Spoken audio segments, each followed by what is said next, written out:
This program is brought to you by the Zack Foundation, a philanthropic organization with a focus on poverty, education, mental health, human rights, and cultural exchange. Hosted at the Brennan School of Business at Dominican University, we present to you a lecture series on international management. We hope you enjoy.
You guys?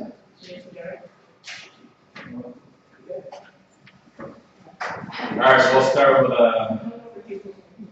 group one. What did you guys come up with? Well, first of all, read the question out to me. Give some examples of your experience and observation about stereotypes. Have there been times when the stereotypes were incorrect? If so, describe them. Have you ever been stereotyped? Explain. Okay, so what you guys come up with for stereotypes? We divided them into three sections, decided by and So for Hispanics, we put the Trump, stereotype that he's playing or Mexicans will into his except are criminals or rapists or stuff like that. Do you guys agree with that? No. No, not you. That's yes. Do you guys agree that there's been stereotypes against Hispanics as being either illegal immigrants or criminals or involved in drug trade or anything like that? Agree or disagree? Agree. Any of you guys ever experienced that? Any kind of discrimination? No? Okay. Another thing was like undocumented, they're all undocumented, or they all don't speak English. There's also some ranking on that all Hispanic or Mexicans are hardworking Now, as well. have you guys observed that stereotype? Mexicans are hardworking. You need something done in your house or something. Maybe you trust them more. You might get it cheaper, you think? There's a stereotype that people think. English. Let me ask you this. Have you ever met a person different than yourself, where you maybe change your tone of voice, change the way you talk, because you thought that maybe they'd feel more comfortable with that? That was kind of not about me, but my cousin, he's half Polish, half Mexican, and he likes to wear a bag pants or whatever. But anyway, he was in the elevator, and the two older Polish ladies were talking about the way he was dressed, and they were talking in Polish, and when he got off the elevator, he kind of told them all in Polish, and was told them let them know that he didn't understand what they were saying. Yeah. And then their faces was their girlfriend was bullshit. Yeah, I mean, I've seen that before happen where people speaking their native language, thinking that someone American is on the bus not going to understand it, they're talking trash about them, and then that person happens to speak the same language. Okay, so what you come up with for white? For white, they're kind of saying that there's a stereotype that they're entitled, and there's also they have perfect lives. They don't have to work a day in their lives for what they have. Christian, do you agree? Have you personally ever experienced that or even felt that way? Not me personally. Not personally. You never I'm been actually hardworking, so I just kind of do that anyway. Yeah. But you've never been in a scenario where you felt like, hey, you know, I think people think that I have maybe more privilege than them, or an advantage or something. Maybe like a life situation. Yeah. Maybe like that, yeah, I can see that. Okay.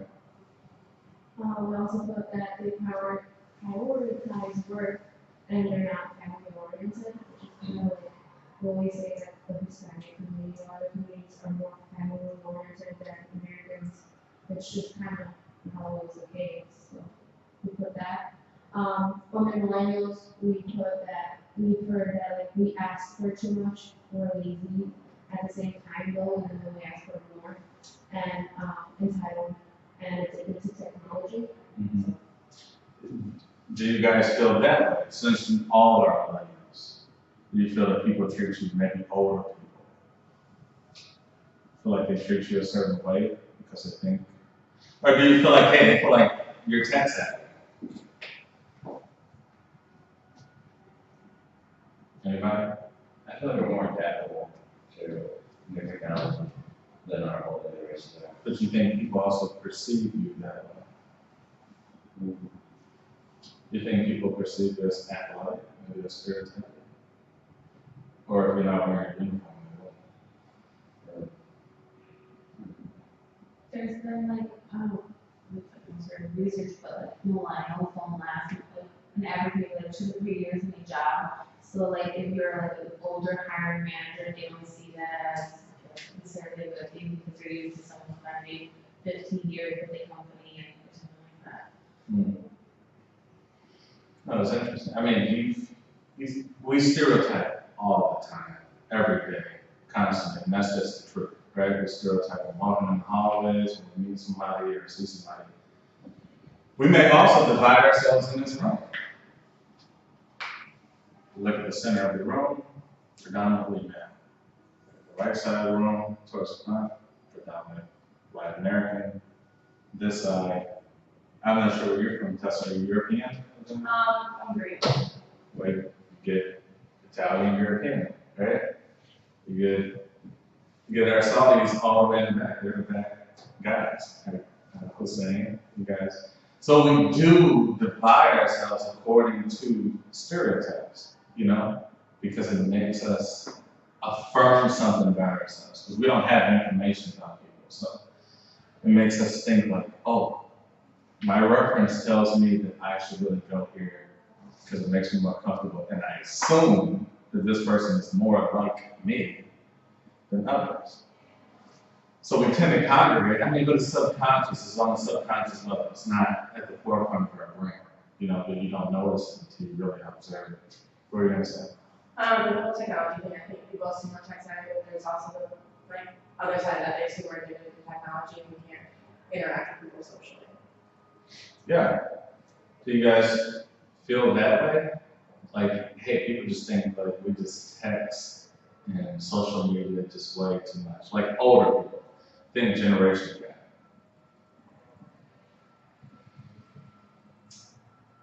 All right, so what you guys come up with a group to? So the American stereotype, which some of us have experienced in traveling, it's like when we go places, people just assume we're rude or we're loud and we think we're better than everybody else. There's stereotypes. So just, let me ask the others in your group who's not American. Did you guys feel that way when you first came here? How did you stereotype Americans? Like, what was you, when you before you came and you knew you were coming? What did you think Americans would be like in your head? Folks be like independent. Independent. Okay. Like they love to watch you. So, I mean, that's a real stereotype. Did you guys think they liked to drink? Yeah, I think so. Okay, well, where you come from, drinking is illegal. Yeah. Yes. What else? Any other stereotypes about Americans you think? Or did you feel any stereotypes towards you once you come here? Since you've been here, tell me some stereotypes. you think people projected on you? About me, About you, yeah, both of you guys. What do you think? That you feel, just a certain way you feel. like some people look at me in bad way because I'm Muslim, like will be a terror or something like that. Yeah, absolutely. And is that a true stereotype that people could have, right? According to the media, according to everything else. And then we could end up treating people differently without ever talking to them once. We don't need to talk to them. We've already formulated in our minds that this is the type of person that they are. But we do that, regardless of the statement or not, we do that. What else? We were talking about being an athlete and sometimes how you get stereotyped for that. And like sometimes, I mean, there's not roles, like stereotype would be like Jack in high school, like the dumb football player type thing. So even among sports, you can get stereotyped, like people assume football players aren't as smart as other athletes or. Has people ever done that to you because you're tall, like, hey, you must play volleyball, or Yeah, you could get asked. you're tall, hey, you play sports, right? What sports do you play? Yeah. I mean, for me, I mean, how the stereotype would be like, hey man, play basketball. No, I mean, but being serious, you know, being a black man, I have the most stereotypes. You know, probably me and probably most Arabs and Muslims, we get stereotyped most. So you automatically think this, that. He must do this, he must do that. Well, we do that, but a lot of times it could be true. We don't know that, so we have to base things on real facts. But it's good to know the stereotypes. It's not that we don't want to know the stereotypes that exist. We do want to know them so that we can act appropriately, but not use them until we've gathered information. You get what I'm saying? Can't jump it down on the stereotype.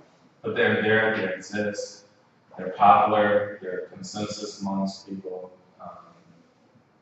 but they kind of an unscientific way of communicating with human beings. Okay, what else? Well, let's talk about how we retired and how we stereotyped the Irish before we got there. They like to party and have a good time, and they're friendly, but then when we got there, it really wasn't wrong. It's pretty true.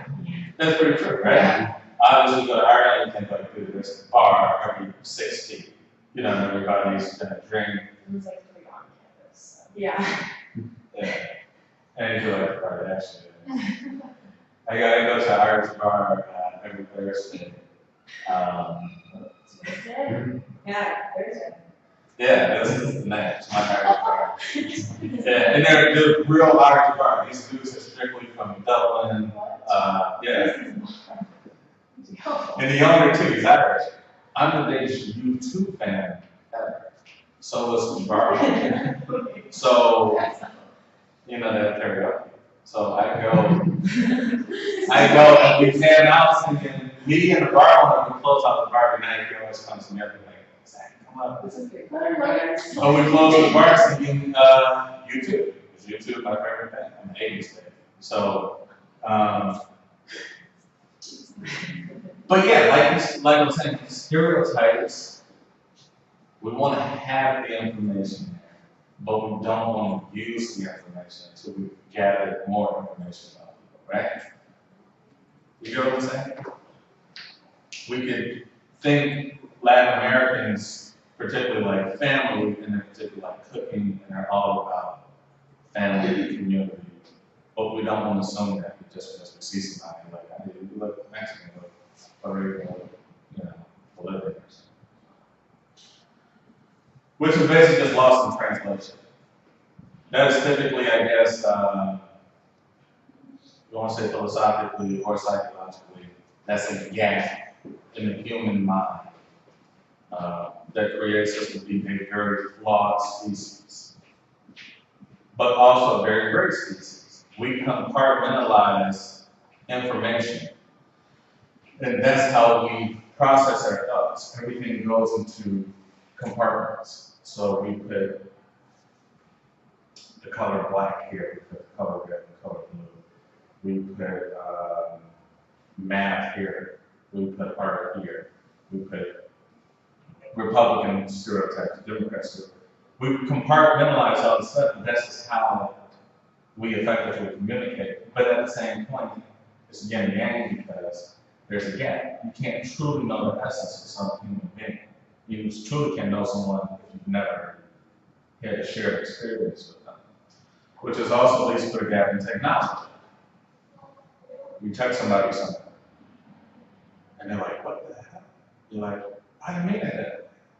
That's lost in translation, right? Unless you were fully there in front of them, you can see body gestures, eye movement, these different things, you can understand exactly what they meant by what they communicated to you. Just remember, we're flawed because of probably the one biggest thing. I'll show you guys a video. There's it's a YouTube subscription you can have. It's called School of Life. And it's like, to me, it's personal. It's like one of the rarest things. Because we talk about life, the meaning of life, philosophy, different things, communication, all these different things. It's fascinating stuff. So I want to show you one on communication really quick. It's not boring, trust me. I hope not.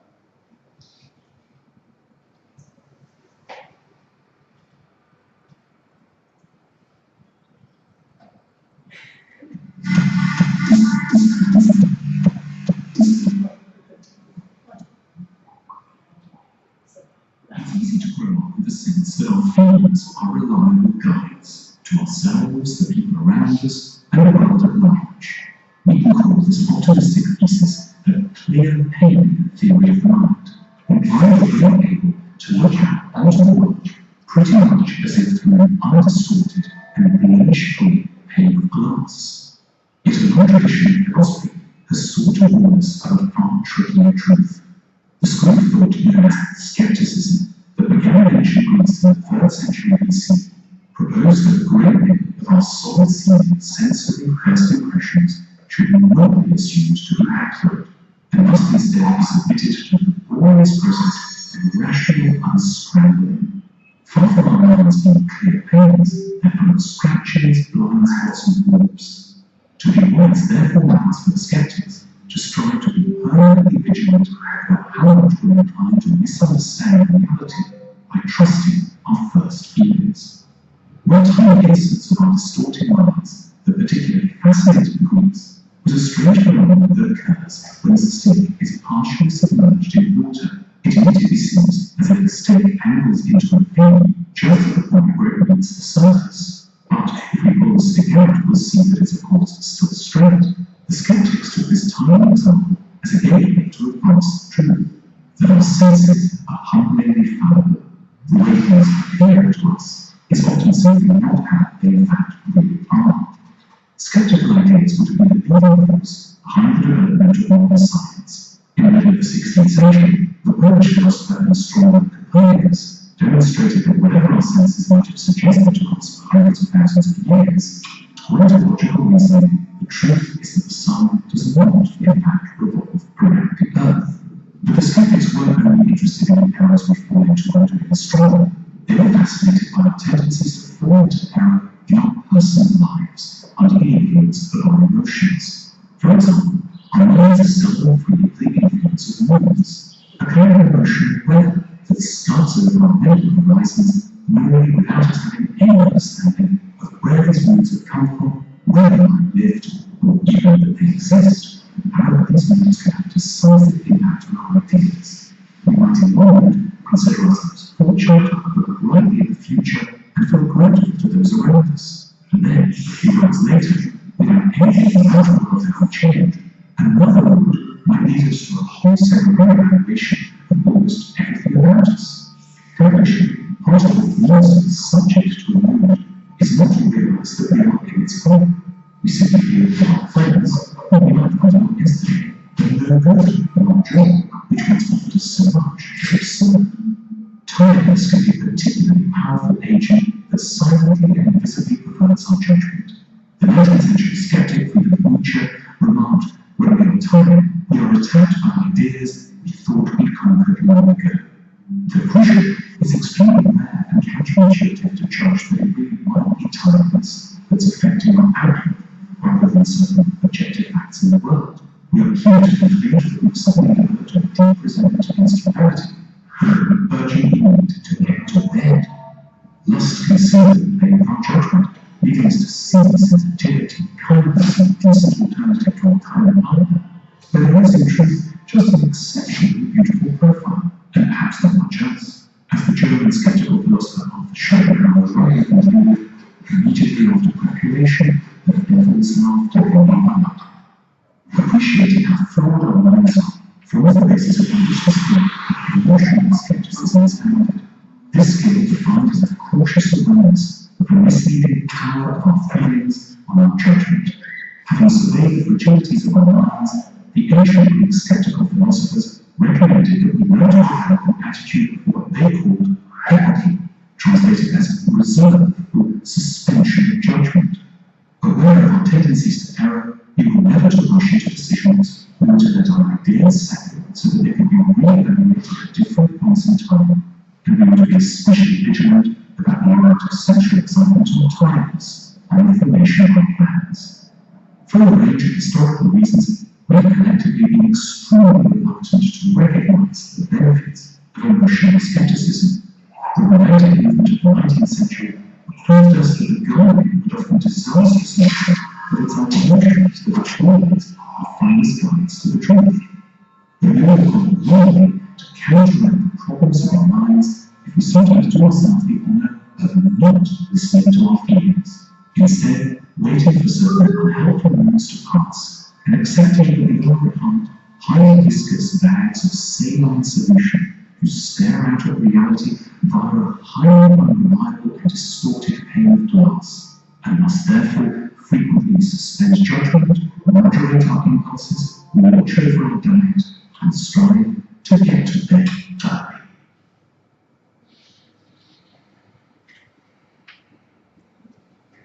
So what was that all about? Can anybody sum that up? Yes.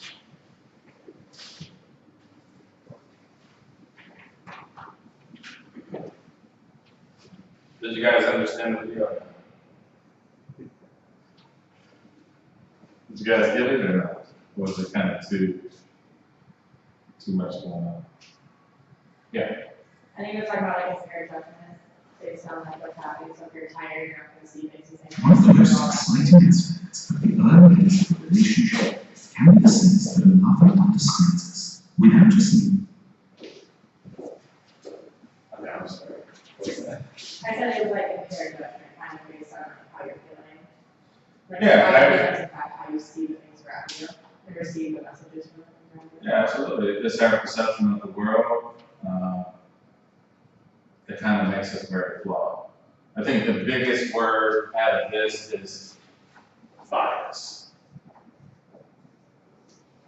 Bias towards the world, bias towards how we look at people and how we're going to prejudge them before we get information on them. And we do this all the time, constantly throughout the day, throughout our entire lives. And that's one of the most difficult things, I think, to remove for leadership.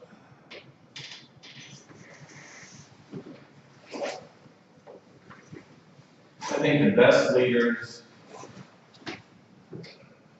bias will always exist. Depends on the degree of bias. The less bias you have, I think the better leader that you will be, especially if you're going to be doing international management work.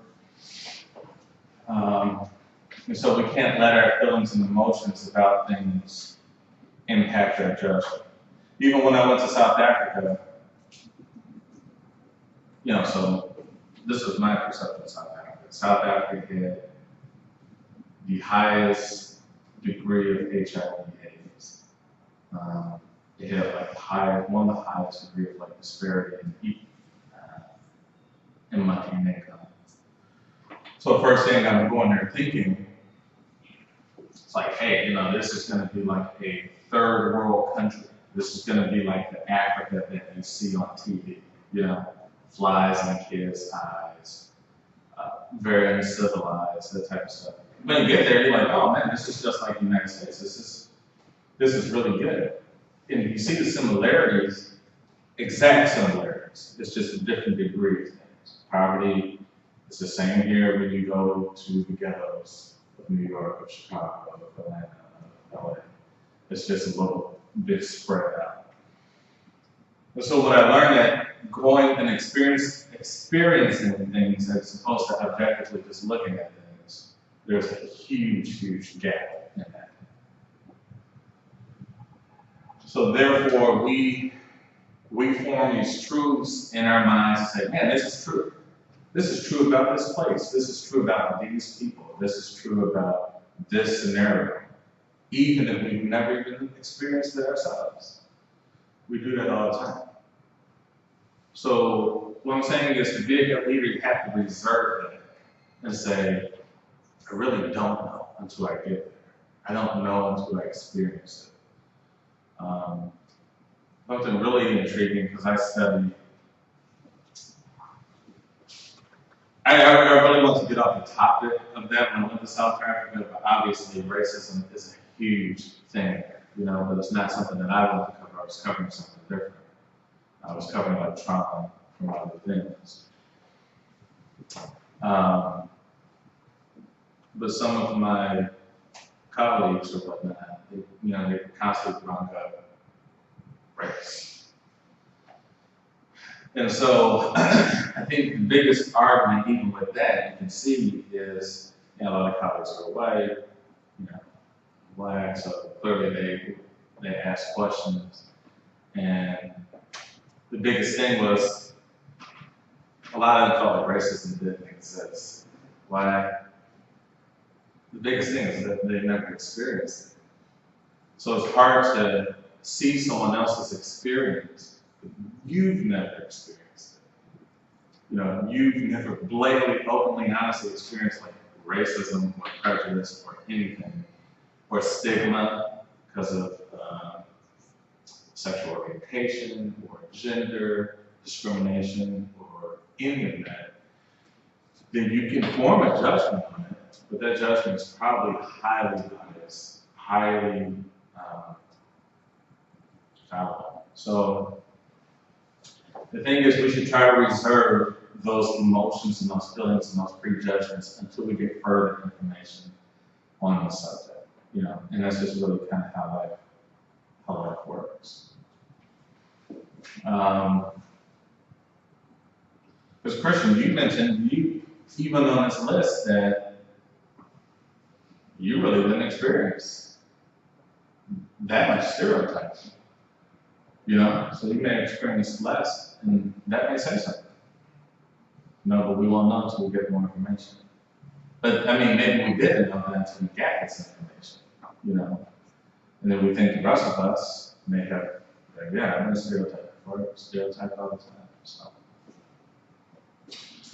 In terms of communication, it's bilateral. You have sender, you have receiver, you have your message, and you have the culture of both.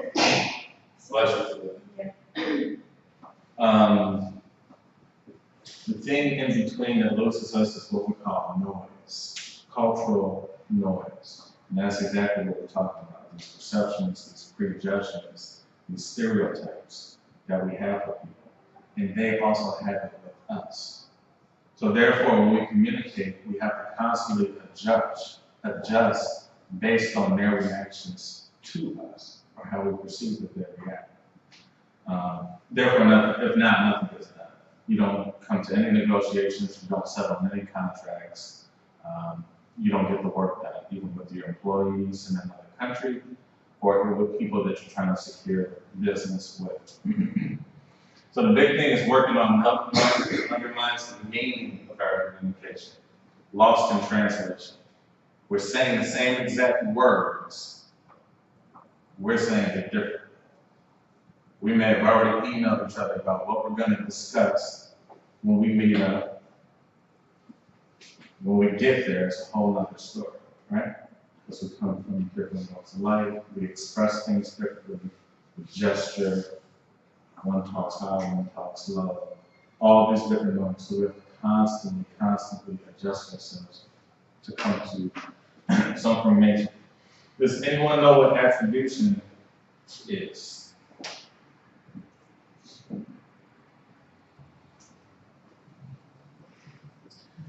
Well, it kind of goes back to stereotype. Attribution is trying to find a reason for another person's behavior. You're formulating a reason. Why this person is acting like this? Why does this person do this? So attribution is really defined as just coming up with a reason, a logic, why people act a certain way, why they communicate a certain way. There's something called paralanguage, and that's kind of what this talked about. Basically, anyone else?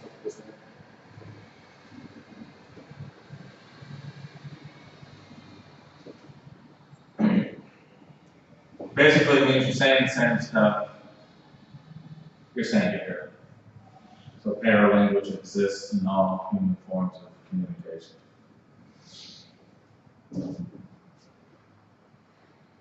So it's not what you said, it's how you said it, right? You could say something to somebody. You could say anything. You could say you love someone. Depending on how you say it, might comes out to be an issue. You know? Yeah, I love you. Right? I love you. That could be a very different response that we get from the person that we communicate with. But we have to always be conscious of that paralanguage. Like, how am I saying things? How am I expressing things to these people? Are these people sensitive to me saying this? How will they receive this? How will they perceive this? What does this mean in their culture?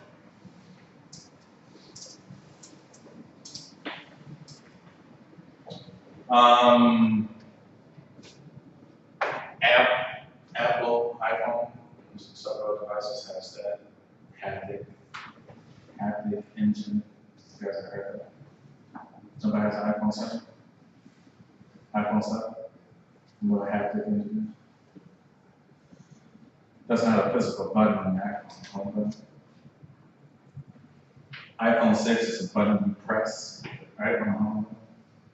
On Apple 7, 7 Plus, that's not a button to press. Right? It's an engine under there, so you recognize your fingers touching it. It's cool because like when it's turned on, like it feels like it's pressing a button, and you can kind of hear a little click, but if it's turned off, it's literally like. It's fine, right? Yeah. If the phone goes off, you're like, oh, this is real. Let me push it in. It doesn't move whatsoever. So basically, it's an engine underneath that false button that vibrates when it recognizes your thumb, right? Haptic means touch. That's all. We're going back to what we're discussing. You have to be aware in the communication style of people from other cultures, from other countries, other ethnic backgrounds, because some may be high contact. And you can be very comfortable, but going in, you would know that already. Where am I going? I'm going to Eastern Europe. I'm going to the Middle East. Arabs like to touch too. Places in Africa as well too. And if you're an American and you don't like close contact, you're like, like, why are you talking to me so close? You're not having to get close. But if you have an issue with that, that could create issues in business. So you got to recognize high contact cultures, low contact cultures. People can be offended if you stand so far away, because we're Americans, we don't like people that close. They're in my private space. But when you go other places, you must adapt. You must get a little closer. You must be ready for it. Touching you the whole time that we're having these arrangements, these business arrangements. So be aware of high contact and low contact cultures. Object language. Like we discussed last class, some cultures communicate through material things. And that means more to them than how smart you are, how eloquent your speech is, how intelligent. These things, they're on the bottom. What gets these people are material things. And Arab cultures is like that. Africa is like that a lot. Also in Japan and China, it is very much like that.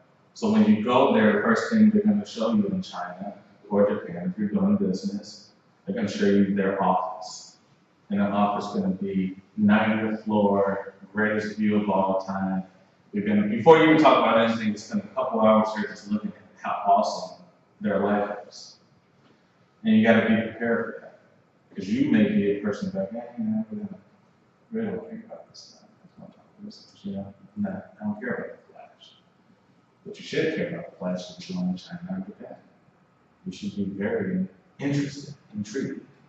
And if you're not going there, then no, you play the game. Yeah, so object and material culture. Any questions? Any experiences with these things? Since you guys are traveling so much. By the way, who's planning a trip in the future overseas? Anything in the near future? Where you going? I'm trying to go back to Europe this spring. What part? I haven't decided yet. I want to visit Northern Ireland, but then I want to travel outside. I go to Berlin in late March, but I'm thinking of starting London to do the Euro round. Just kind of before I actually go there to do some research. Where are you going this time? Back to Europe as well. Hopefully next Are semester. you guys going together? No. No. Where are you going to go to Europe? Do you know? No, I don't know yet. Okay. You just fascinated. Probably Ireland. Back to Ireland. Just fascinated by Europe. Yeah. Further to confirm graduation, my mom and I are going to Thailand. To Thailand? Nice. Bangkok? Maybe. She's going to Yeah. just a gift. Yeah, I never been. I have a cousin that works for United Airlines, and so he has the buddy pack. Yeah. And so his next thing is Thailand. He wants me to go, so I might take him on that. He could get tickets like literally for free. So I'm like, sure. They said whatever. that's the most expensive part, like to go into Thailand, but it's the airfare is the most expensive thing. Oh yeah, yeah. Everything is very cheap. There's a lot of stuff you can do in Thailand. Bad stuff too. I was going to go to also next year, because I'm also doing research on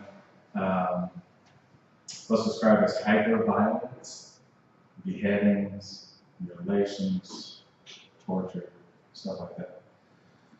So I was going to study some of the Syrian refugees and kind of their experiences and their trauma on being able to live in an environment like that on a long-term basis. Where we're Americans, we're privileged. We see violence. I see that. But I also may go there, and also may go to Ciudad Juarez in Mexico. So we'll see. But I'll get kidnapped. Ciudad Juarez. Juarez. Yeah. Or maybe Nuevo Leon, which is kind of just across the border from El Paso, Texas. So yeah, to study that stuff. So got a lot of traveling to do. All right, so that was the. This is a more positive. So I want to give you one aspect of hey, reserve your emotions, right? Maybe you can't trust your emotions. Maybe your emotions are wrong. You don't have pertinent information to make a decision. Well, I'll show you another video. This is kind of the opposite.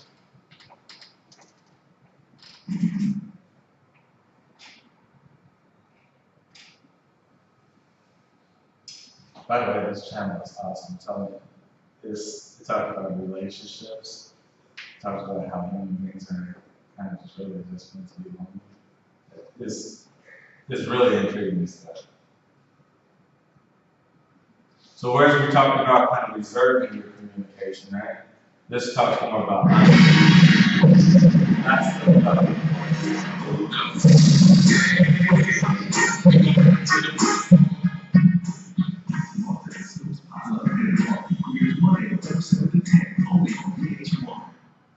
We might assume that letting people know what we want and how we feel is relatively easy. We should just open our mouths and say it.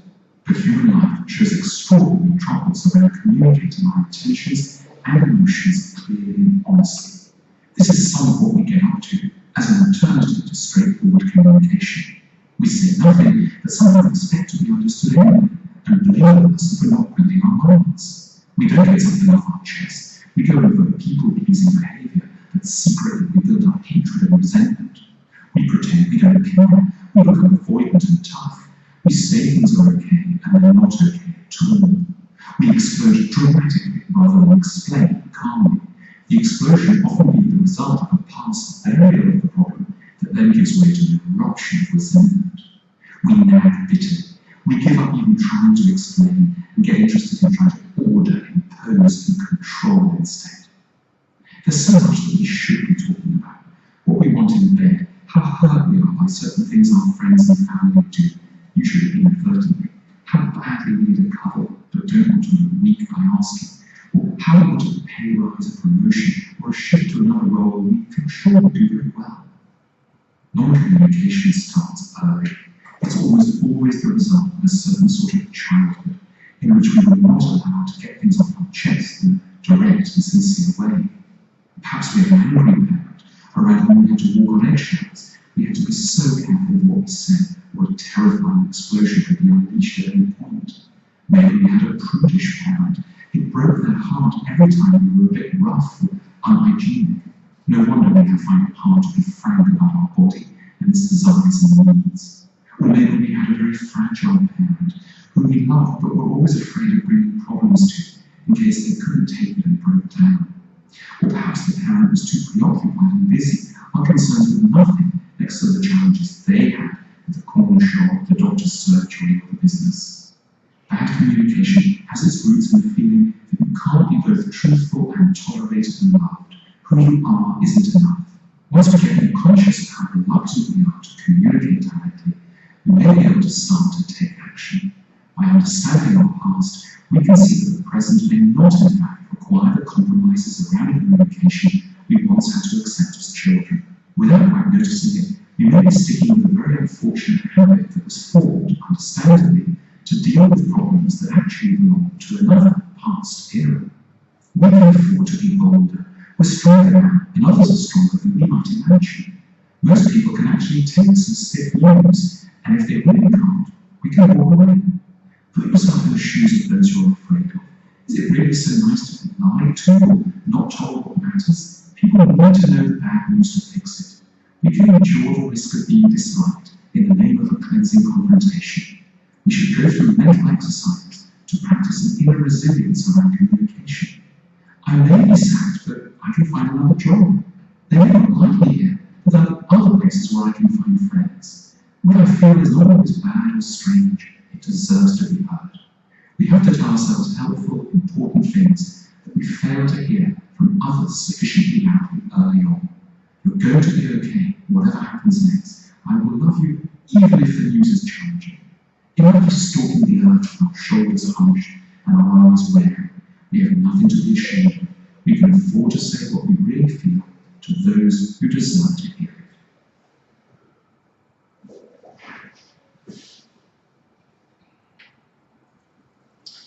What did you get out of that?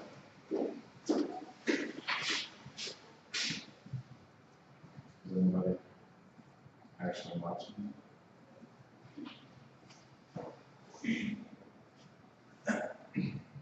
Focus on that. Couple words. Yes. My guys, basically we start our community because we're stubborn and we don't, like we expect people to read our minds, but, and we know we're upset, but we won't say it. So like essentially we're just really stubborn. And we start communicating.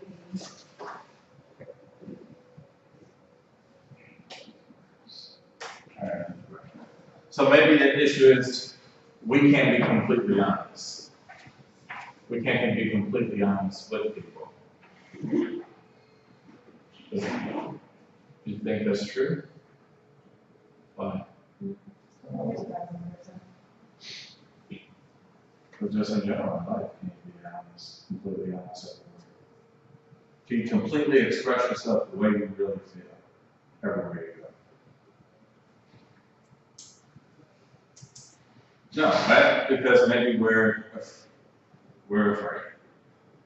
We're afraid because we don't like to be uncomfortable. Don't make me uncomfortable. We want people to read our minds because we don't want the situation to be uncomfortable, right?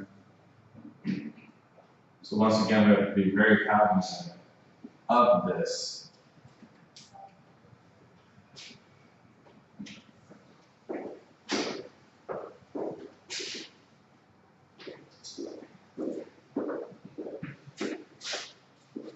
Everybody wants to be a manager in this class. Started this is to be a manager, be a leader. Some sort. Everybody thinks they're a leader or want to be a leader. Is that for the most part? Everybody wants to lead something, manage something, be in charge of something. It's plain and simple. You just have to be this. You have to be objective. You have to think, what is it I'm trying to do, and how can I do it? Now, with that being said, you have your personal stuff, your fears, your discipline, challenges. You think, yeah, I want the cream of the crop, but I may not necessarily want the stuff that goes into doing that. And if you can't deal with that, it's not going to happen. It's not going to happen. So what I'm saying is, we have to start thinking about who we are as people, where we come from, our walks of life, our beliefs, our values, and start to make sense of that and transfer that to our objective realities. So say me as a Catholic, I have a lot of principles about me that I may not be willing to bend. But if I think concrete about helping others, charity, and love, then I know it's not about me. The object is to help people, right? And if that's my object, I must be willing to kind of get rid of some of my personal issues in order to do that. If your object is money, it can also apply as well too. You must be willing to do the things necessarily to make that money. And then it may go against who you are as a person. But it may not. Maybe you haven't completely thought about it. Maybe you haven't been completely honest with yourself. So kind of knowing self, working on self translates into greater leadership. Know yourself.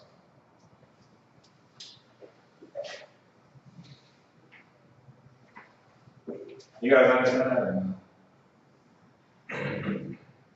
So yeah, international leaders, objective. They're going on a mission, that is the mission, and they're going to make decisions to make that happen. There's a lot of uncertainties, a lot of risks, a lot of different things, but they have to learn how to make it happen. Which means that all your restrictions, we all have restrictions, those are things we have to work out in order to say, hey, my beliefs or my values, my tradition, I don't want to compromise them, but how does this make sense? How does this all make sense to the world?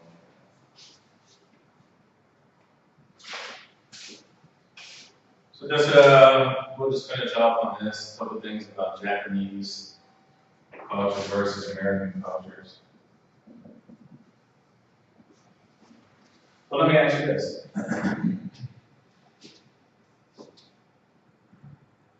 Other than your ethnic background, your own personal ethnic background,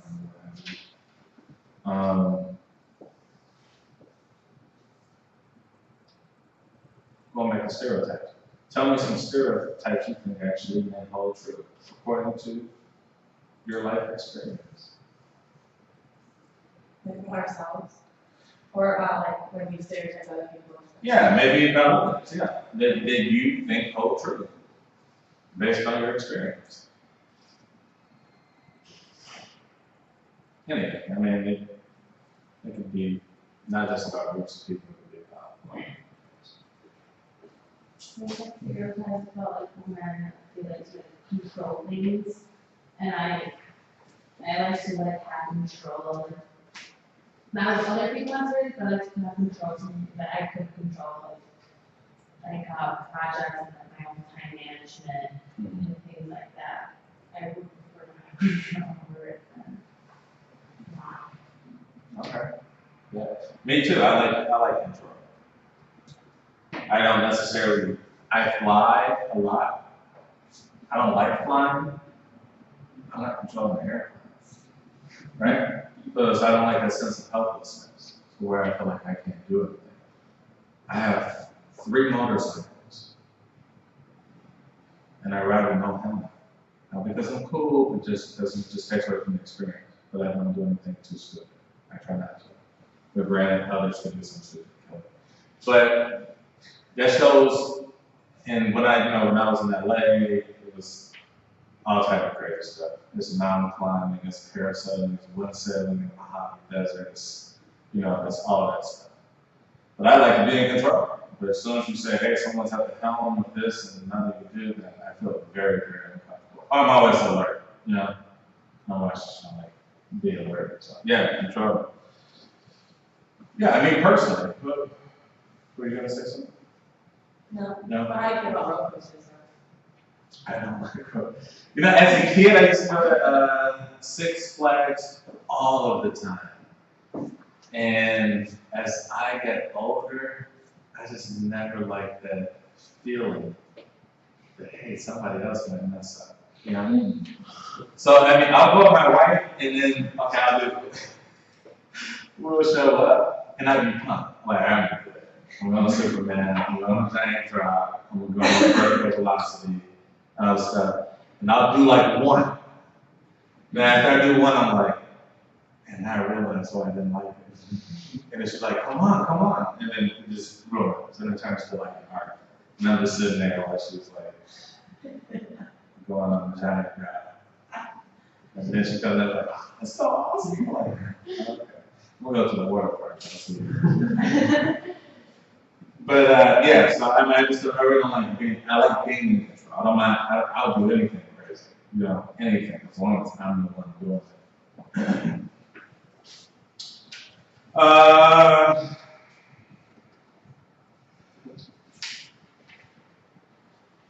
kind of run over a lot of these things.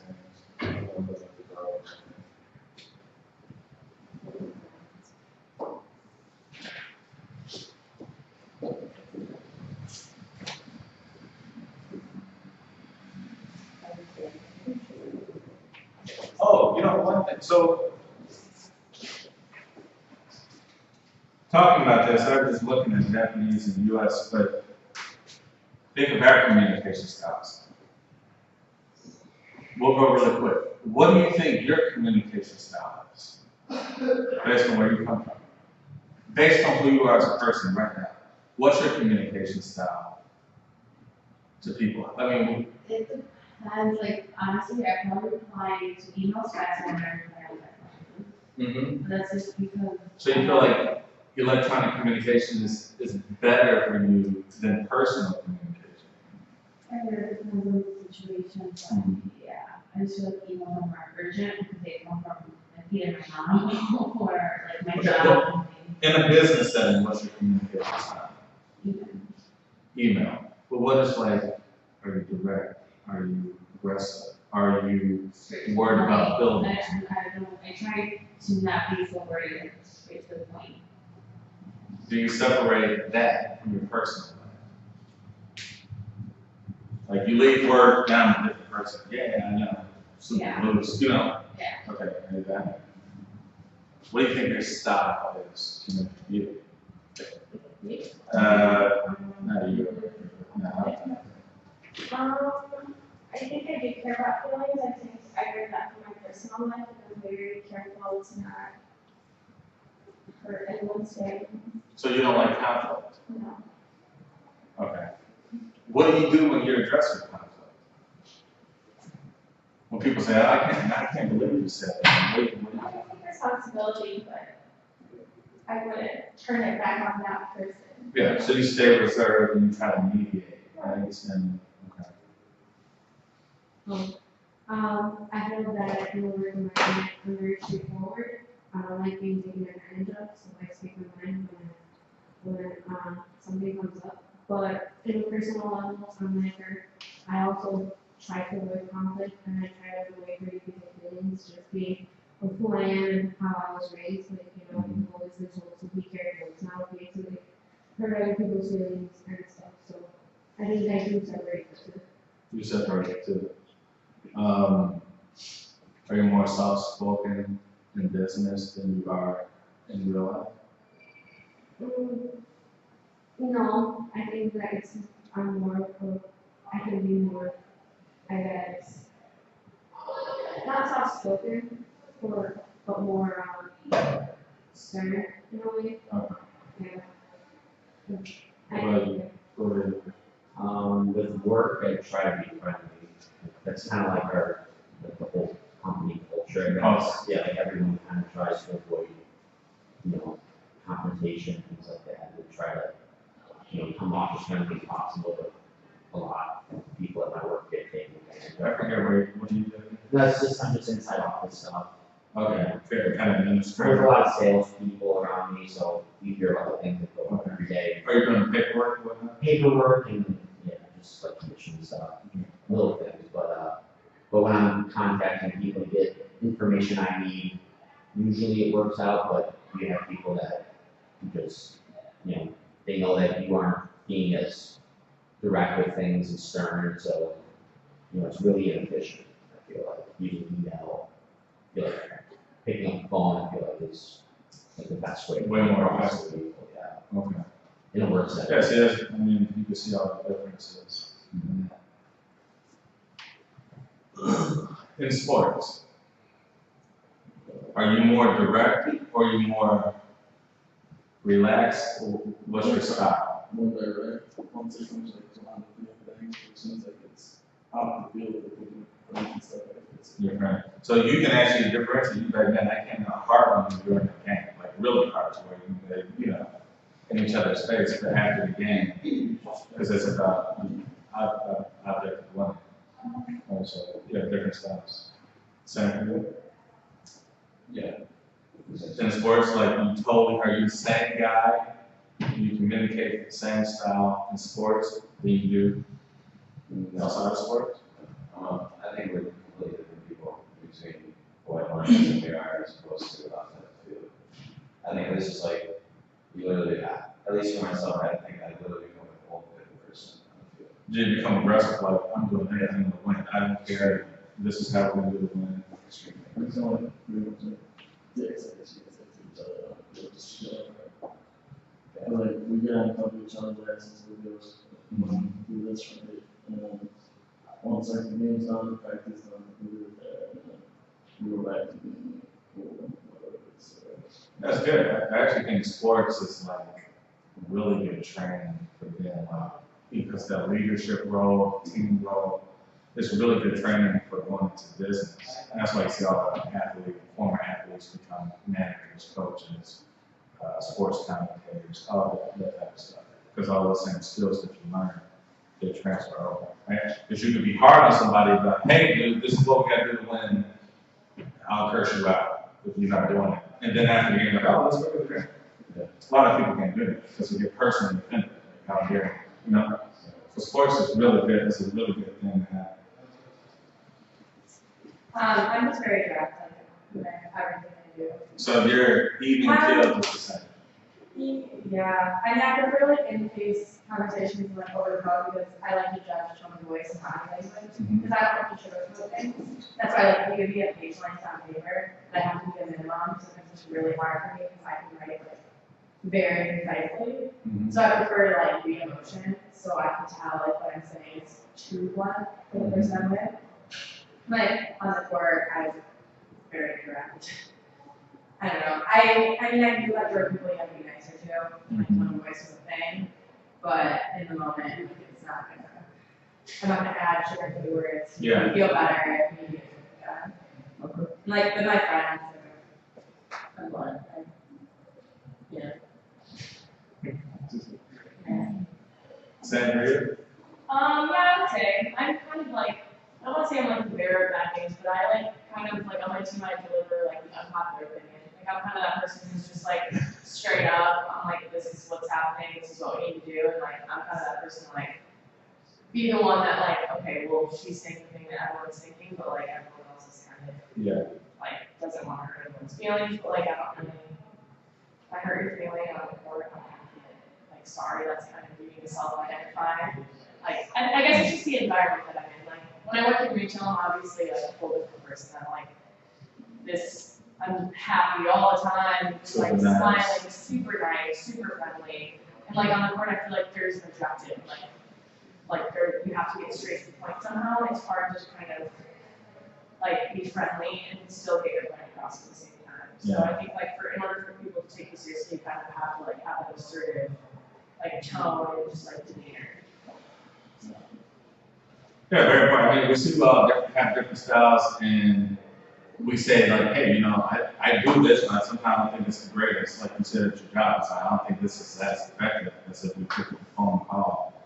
Other people are like, man, I'm super aggressive because I want it. You're gonna make me lose, you know. What about you guys?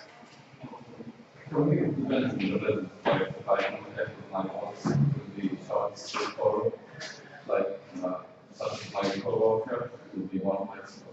More flexible. Are you stern sometimes? You're like, we gotta do this. No. You try to not too much. I'll leave that. You? On business, I would make more More driven. So we go line, I think more. Okay. All right, guys, I'll hold you. Have a good weekend. Who like home midterms too?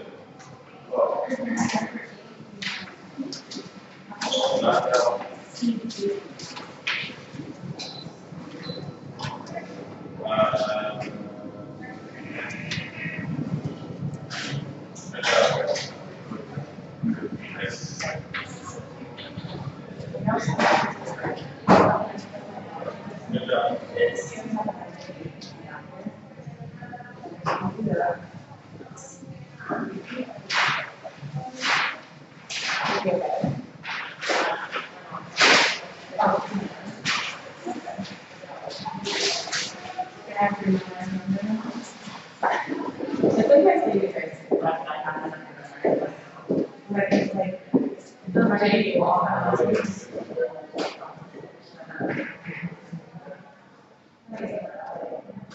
This presentation was brought to you by the Zack Foundation, a global philanthropic organization focusing on poverty, education, and mental health.